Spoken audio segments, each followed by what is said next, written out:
Oklahoma City Thunder fall to the Utah Jazz. Not all rebounds are created equally. Plus, SGA is unguardable, and is Josh Giddey unplayable?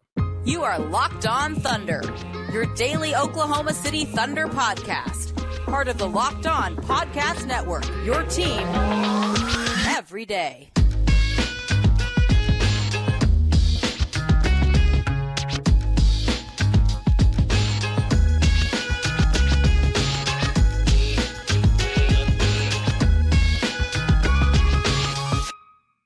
Let's get it going on the Locked On Thunder podcast, on the Locked On Podcast Network, your team every day. I am your host, media member, and beat writer for InsideTheThunder.com, Rylan Styles. Follow me on Twitter at Rylan_Styles. Follow the show on Twitter at LOThunderPod. Email the show, LOThunderPod@gmail.com.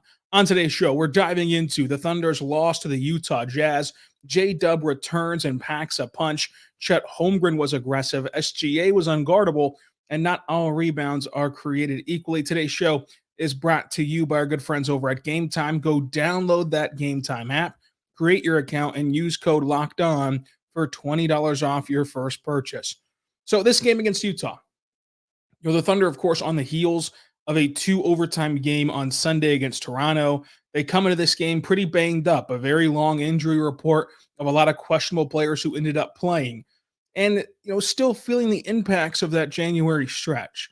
The altitude's a big deal. You're looking ahead to 3 straight off days, which is extremely rare.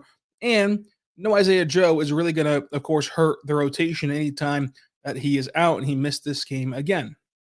But ultimately, this was a fun game between two young teams who just kept fighting. The crowd was just rocking in Utah, and there was a lot of tough shot making on display, especially down the stretch from Lauri Markkanen, from Keontae George. The Jazz just kept hitting big shots after big shots, even hitting shots where they're on the ground. They're so heavily contested, and they were able to go in and get a win. This was a fun game, like just from a basketball standpoint. There's no denying that a 124 to 117 game that featured some comebacks, that featured some tough shot making, is a very fun one. And at the end of the day, some team had to lose, and whoever lost would not be feeling great afterward. One thing for the Thunder has been their consistency of getting out rebounded, and this game was no different. They were out rebounded 48-32, which led them to letting up 19 second chance points.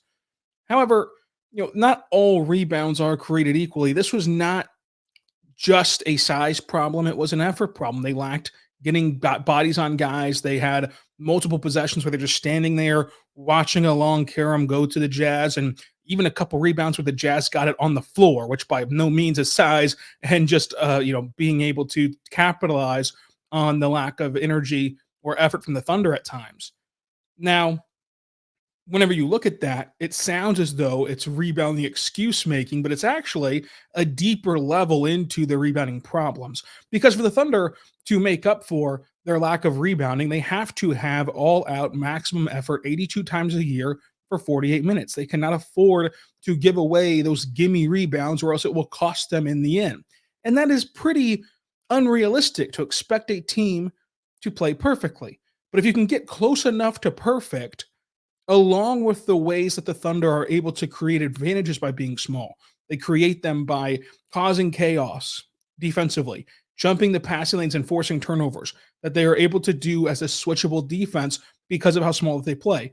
But you have to play near perfect on the glass every single game in order for that to work. So that's where grabbing a rebounder with size tomorrow at the deadline wouldn't be the worst thing in the world. It still would not change the complexity of the rotation or how the team is built or what the team is founded upon, but it would allow you to at least have an option to go to, a curveball to go to. But still, no matter what they do tomorrow, it's not going to change their philosophy, so it's going to take that demand of effort and that demand of not giving away the gimme rebounds, because there's going to be some rebounds in the course of these 48 that the Thunder just had no chance of. They were just outsized, outmanned, outmatched on some of those rebounds, that whenever you do get the chance for gimme rebounds, you can't also lose those. And I think that that's more so what the rebounding conversation can look like, besides just, oh, go get someone who's tall. the fact that you don't have a true traditional rebounder is forcing you to play perfect, and that's just not realistic in some games like this. And still, they use those advantages to create 17 turnovers, which help them get some of those opportunities back and help them be in this game. And at one point have a 12-point lead in this game. So they're going to be built upon this same philosophy, but it's going to be really tough to see how they can have that energy level in the postseason, game in and game out, which is going to get a little bit easier because of how spaced out series are in the grand scheme of things. For a sport where you're used to playing pretty much every other day, in the postseason, whenever you do for sure have an off day, you have 0 back-to-backs, and sometimes you have a couple days in there for travel. It can be a lot easier to focus in and play hard for 48 minutes, of course, with what's on the line as well. So it's interesting. I think that the rebounding thing is a conversation, no doubt, after this game, but is not as simple or as surface level as just going and getting a bigger body. But we'll see how the Thunder handle the deadline coming up. We're going to have an entire trade deadline preview on tomorrow's show, bright and early, by midnight on Thursday, to discuss all what will happen at the deadline. And then whenever the trade deadline is over, we'll have a trade deadline recap with what happened, who won, who lost, and the fallout from that. But Oklahoma City in this game forced 17 turnovers. They only gave it away 11 times. However, Utah dominates points in the paint, which the Thunder typically win. Utah won it 60-35, and they won fast break points. And that's not even the concern, even though the Thunder do typically win fast break points. The concern was that there was only 9 fast break points to 5. Like that, there was not a ton to go around. And then you mix in the Lauri Markkanen, just incredible shot making, Keontae George making incredible shots, and you had 9 lead changes, 7 ties. The Thunder blew a 12-point lead. Utah grew an 8-point lead in this back and forth game, and they're able to come away with a victory. The Thunder shot 47, 51, 66. They've got to hit their free throws.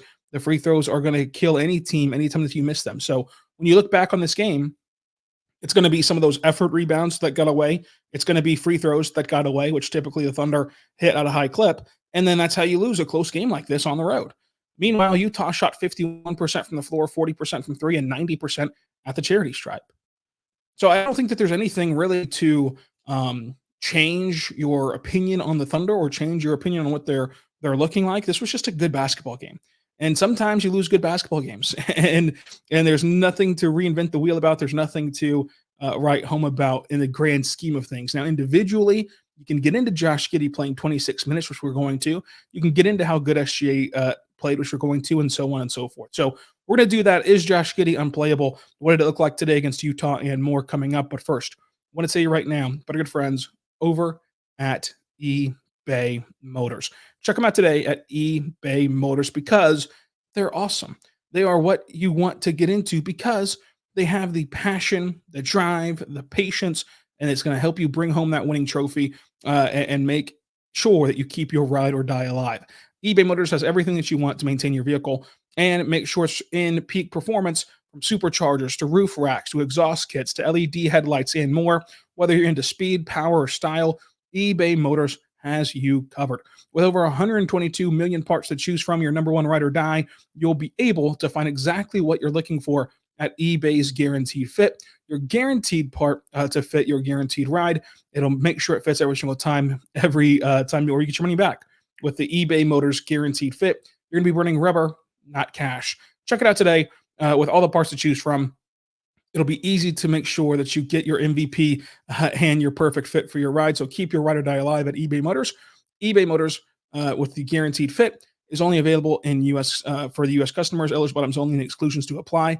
But it's eBay Motors, guaranteed to fit your ride. Also, want to tell you right now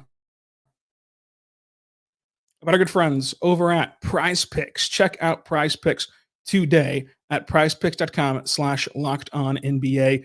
It's demon time on Prize Picks. You can now win up to 100 times your money with as little as 4 correct picks. You can turn $10 into 1,000. Demons and Goblins are the newest and most exciting way to play at Prize Picks. You can make sure that you go there right now, and squares marked with red demons or green goblins get you different payouts. You can win up to 100 times your money with as little as 4 correct picks. Go there right now, because you can check them out and play this new Demons and Goblins game. What Prize Picks is daily fantasy sports made easy. You just pick 2 to 6 players and you just put in will they have more or less than their prize pick projections. So you're not playing against other players or fantasy sharks. You're just playing against the prize pick projections. And so if you want to focus on the NBA, then boom, you're able to highlight the fact that you think that Chet Holmgren will have more than 1.5 blocks on Saturday against the Mavericks or on Sunday against the Kings. You can go check that out as well, and you can even do Super Bowl, NBA, college basketball. Everything out there is on Prize Picks, so it has quick withdrawals and a ton to choose from. And what you're going to love about Prize Picks is that it's so simple to play. You can make an entry in less than 60 seconds. And with that fast withdrawal, it really helps you have some fun. Check it out today at prizepicks.com/lockedonnba. That's prizepicks.com/lockedonnba for the first deposit match up to $100. We're back on the Locked On Thunder podcast, on the Locked On Podcast Network, your team every day. Thank you so much for making us your first listen every single morning, every single day. We're here for you talking Thunder basketball. Let's keep on keeping on with Josh Giddey against the Utah Jazz. Look, the bottom line is, Josh Giddey was not playable against Utah. That's why he only played 26 minutes while the rest of the starters played 30 or more. And that's normal to see happen in the NBA. It's going to be tough to play Josh Giddey against teams like Utah, against teams like Boston, against teams like Minnesota, or any other team that has a top-notch shot blocker like Walker Kessler is, and the way that the Utah can put dueling bigs out there pretty much the entire game. Those, at times 3 bigs, Utah and these teams who can force you to not be able to drive into that space and not score at the rim is only going to hurt Josh Giddey and hurt the Thunder overall. You look at Josh Giddey, he was able to go 2 for 4 from 3, which is 50%. But again, defensively, would you trade 6 points to be able to crowd the paint and make everyone else on the floor worse? Would you give away 2 Giddy threes to make everyone else worse and make life harder on them to finish at the rim for a team that is designed to be scoring in the paint, which is why they're one of the top paint scorers in the NBA, despite not having a huge presence down there in the traditional sense. So, it's not even a simple case of a Josh Giddey exclusive problem versus a way that the defense is able to guard you. And the thing is, if you gave Josh Giddey 7, 8, 9, 10 threes, he wouldn't be shooting 50%. So there's no real answer other than not playing him to force defenses to adjust. Because, the 50% on 4 attempts, that's great. And that is an improvement. And Josh Giddey has gotten better, more confident shooting the ball. That can all be true, while also not being true enough to change the way that defenses view him. And you see it happen with other players too. I mean, look at J. Will last year. J. Will shot 40% the entire season last year, and defenses still didn't go out there and guard him because he only shot 3 so times a game. And you shoot 40% on 3 shots, they're gonna live with that for the benefit of getting to defend how they want to defend. You've got to command that they come out and guard you. And the fact of the matter is Josh Giddey cannot, because there's a larger sample size of him not being able to shoot than there is. And the sample size of him being able to shoot is so limited and so small in terms of attempts and also in terms of games that it doesn't really move the needle for you. Even this season, he's still shooting below average from 3. And there's just going to be matchups like this. There's matchups like this for nearly every player where they're not as good against certain kind of teams or certain matchups or certain defensive coverages. And for Josh Giddey, he's not as good against teams who have a premier shot blocker who can not only play off of him, but punish him if he tries to go inside the arc and in turn hurt the entire roster as they go inside the arc.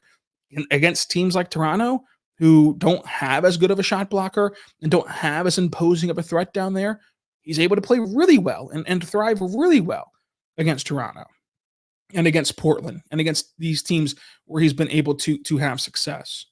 So he plays 26 minutes, 8 points, 3 rebounds, 2 assists, a block, 3 for 8 shooting, 2 for 4 from 3, and a -5 in this game. Of course, it is not exactly all on Josh Giddey, and I think that he'd play even less than 26 minutes had Isaiah Joe been available in this game. But there's just going to be games like this. And there's going to be games like this a lot in the postseason too, whenever the game is more of a half-court style and you're going to be able to matchup and scout and game plan and do things externally as a team versus internally. Even Mark talked about how right now for the Thunder, like 90% of the stuff that they do in preparation for games is about what it was about themselves, right? It's about looking internally at how to fix themselves versus how to specifically design a matchup to beat the opponent that night. And that's the case for every team in the NBA. Of course, you're still going to focus on the opponent. You're still going to figure out what works and what doesn't and try to take them away. But you also, in the course of this journey, have to focus on yourself and figure out how you can get better. And one way the Thunder have been able to get better in these matchups has been taking Giddy out of situations that don't benefit him or benefit the team either. And that was a big test. I mean, Dallas would be a big test again because they have Derek Lively who can block shots. But you can look at Josh Giddey, and it can both be true that he's a good player as an individual, but within this construct, at times he's not a good player because of the surrounding situation of how defenses are guarding him and what his role is on this team.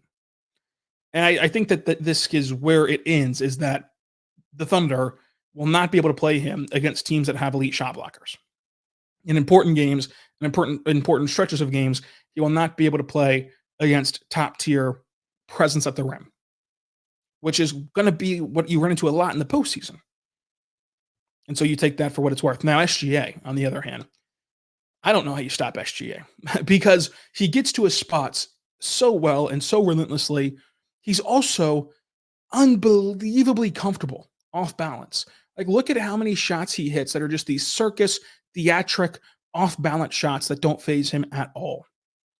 And then, even whenever you have Lauri Markkanen and Walker Kessler and all these big bodies down there, he can score at the rim with his unique blend of craftiness with the added strength to just simply get the ball up from his gather all the way to the rim.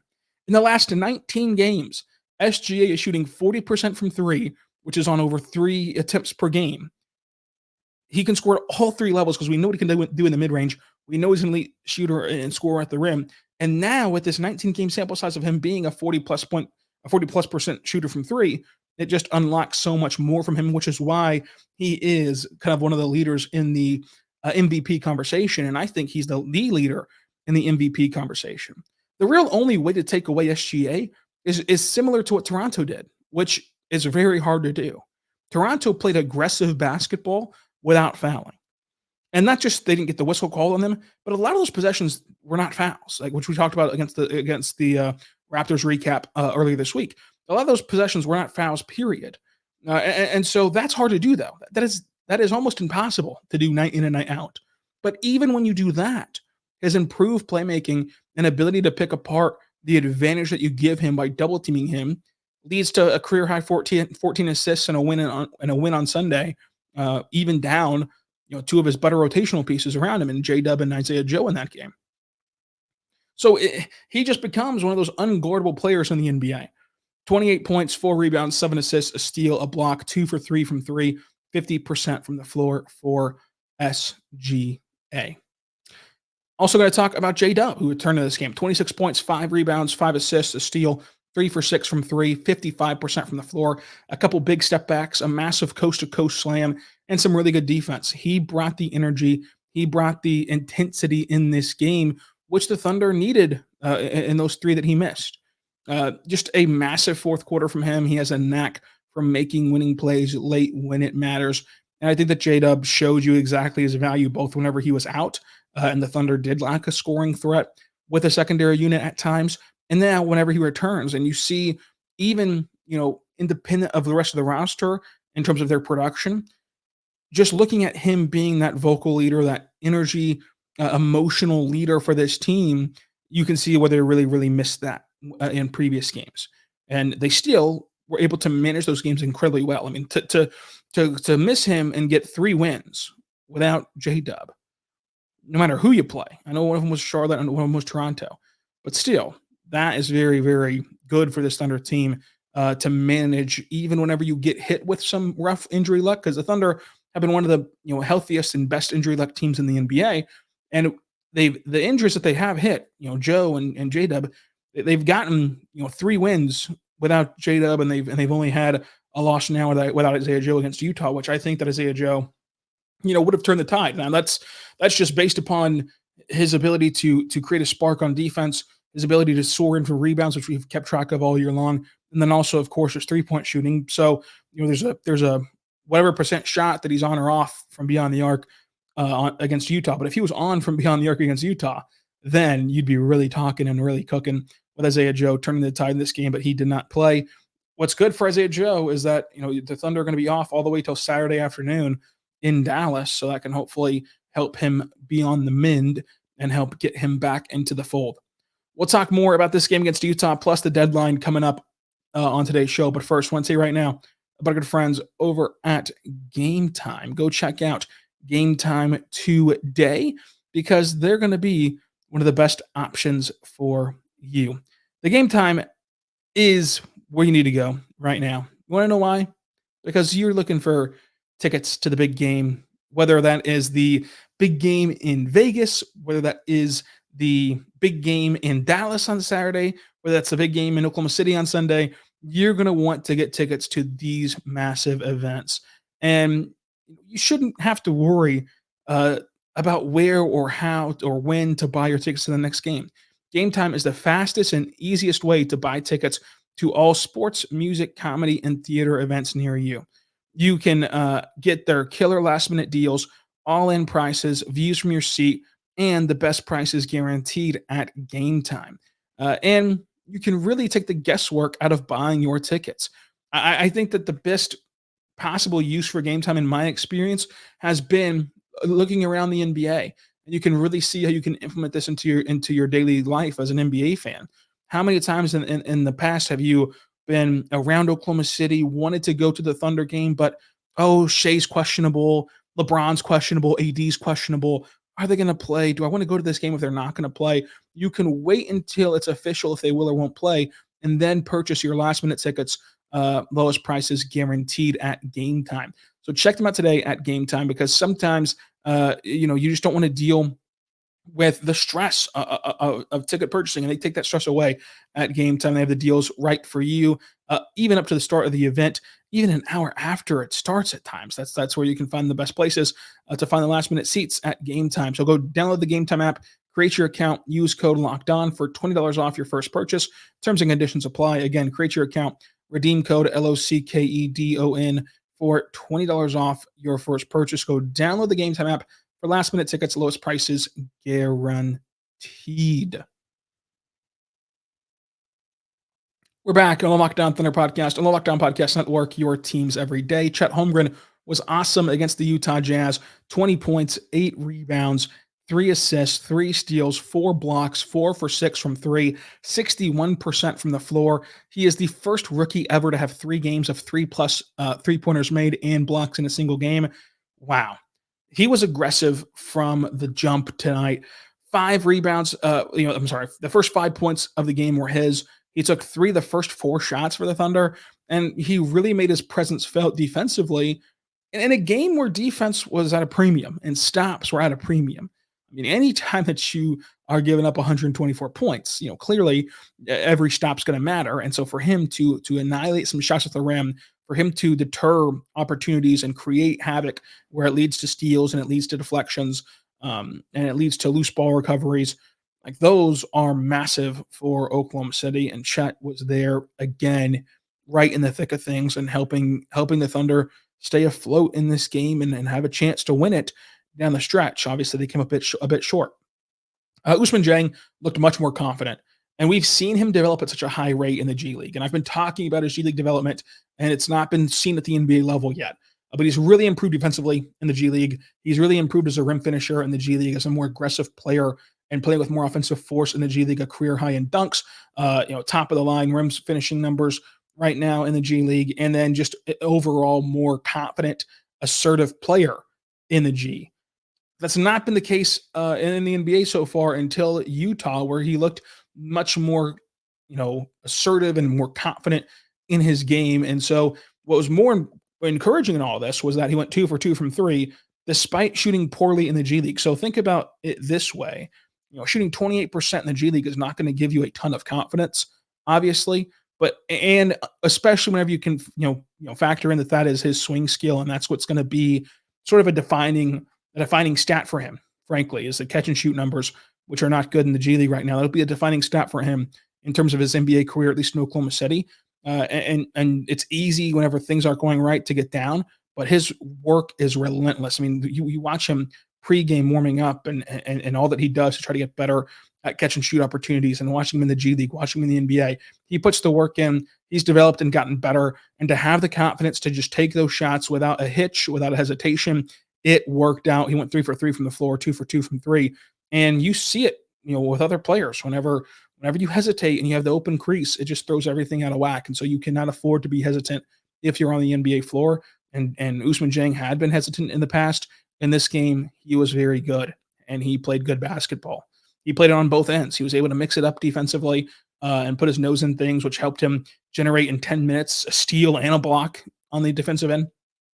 You just cannot discuss how much better Ous looked. It's only one game. It's not all fixed. There's not victory laps to be had. But I will say that it's easy to look at the success of other players around Ousmane Dieng in that draft class and on this Thunder team and compare it to Us. The Thunder have always known from the day that they turned that card in to draft him that Ousmane Dieng was going to be a project and a long-term option. There's a reason why Chet and JDub and these guys are an anomaly that have made such a high winning impact already, because typically these guys don't do that, especially guys who are supposed to be and are comfortable. The organizations are comfortable letting them be developmental projects. And so the Thunder have talked, publicly, privately about how excited they are at the rate that he's developed already. Like the Thunder, are kind of viewing Us as like right where he's supposed to be. Just that's been the messaging at everywhere you turn with Ousmane Dieng, and it's been true when you look at the G League. And I know that the G League is not something that most people put the time in to understand, even in the media to understand and to be able to explain this. But like Ousmane Dieng is where he needs to be for a second-year player who everyone knew was going to take time. He is taking time. And it's not as though he's gone backwards or even close to it. He's always gone forward. And I think that these moments are big for him to have a game like this at the NBA level. On the flip side, Kenrich Williams had 13 minutes and didn't really have a lot of production on either end. At times with Kenrich Williams, he looks like an old 29-year-old. Like that's similar to what you would always say about Steven Adams. Where like Steven Adams, people still to this day, whenever his birthday comes around, say, "Oh, he's only X old," right? Because he looks so much older and he looks like he's laboring at times on the floor, and he just looks beat up at times. And that's what Kenrich has looked like a little bit in recent stretches, and that takes a toll on the rotation, takes a toll on what the Thunder try to do when playing small. And so again, it goes back to the way this roster is constructed. You need Kenrich to always be on to make this rotation go around. And in the 13 minutes he was not on in this game, and it really had a bad consequence in some of those stretches. So we'll see what happens on Thursday. I think that Kenrich overall, though, is a vital part to this Thunder roster and to what they want to do with the makeup of their team. But it was a fun game, though. Like taking away trying to get into the weeds of everything and just looking at it from a 48-minute basketball game, it was a really entertaining game to watch and a really fun atmosphere that it appeared on television, and just two young teams that were going at it relentlessly. But we're going to have a jam-packed week for you. Thursday, which is going to come up right before you know it, the trade deadline preview. So you can enjoy that while you scroll for more morsels of rumors and deals. Friday, trade deadline fallout recap. Sunday, Mavs recap. Monday, Kings recap. Tuesday, mailbag show. Wednesday, Magic recap. Thursday, stock watch as we enter All-Star break. Friday, grading every player's first half of the season from playoff rotations that the Thunder should look at and what to watch in the second half of the season. We've got it all for you here every single day. Subscribe across all podcasting platforms so you never miss an episode. And until tomorrow, be good and be good to one another.